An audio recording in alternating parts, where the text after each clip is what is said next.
بچوں میں کیا ایسی کوالٹیز دیکھنی چاہیے کہ ہمیں اندازہ ہو جائے یار یہ بچہ نا حفظ کے قابل ہے، حفظ کر سکتا ہے؟ جیسے آپ نے شروع میں عرض کیا تھا کہ اگر مناظرہ اچھا پڑھ رہا ہوتا ہے اور آپ ایک دوسری یاد کر کے دکھاتے ہیں، اگر وہ اچھے سے میمورائز کر لے رہے ہیں، اس کا مطلب ہے ٹھیک ہے وہ ایلیجیبل ہے، آپ اس کو حفظ کر دیجیے۔ بالکل ایسا ہی ہے۔ والدین چونکہ بچے کو شروع سے دیکھ رہے ہوتے ہیں،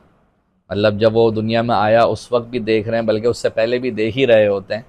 تو بالکل دیکھ رہے ہوتے ہیں، تو وہ بچے کی عادات سے، اس کے طور طریقے سے وہ بھانپ لیتے ہیں کہ بچہ کس ذہنیت کا حامل ہے۔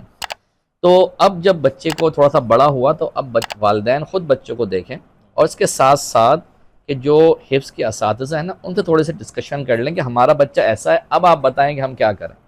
تو وہ بھی گائیڈ، پڑھانے والے جو قاری صاحب ہیں جی ان سے جی، مشورہ کر لیں ان سے مشورہ کر لیں، جو حافظ قرآن ہیں ان سے مشورہ کر لیں کہ آپ کا جو ایکسپیرینس ہے بچوں کو پڑھانے کے اعتبار سے، ہمارے بچے کے اعتبار سے آپ اس کو کیسے دیکھتے ہیں، تو وہ بھی آپ کو گائیڈ کریں گے۔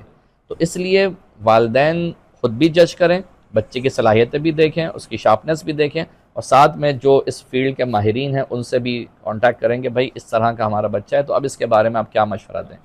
تو اب اگر وہ کہہ دیتے ہیں کہ ہاں بھائی آپ اس کو لے کے چلیں انشاءاللہ بہتر ہوگا، تو بالکل اس کو حفظ کی طرف پھر لے کے آنا چاہیے۔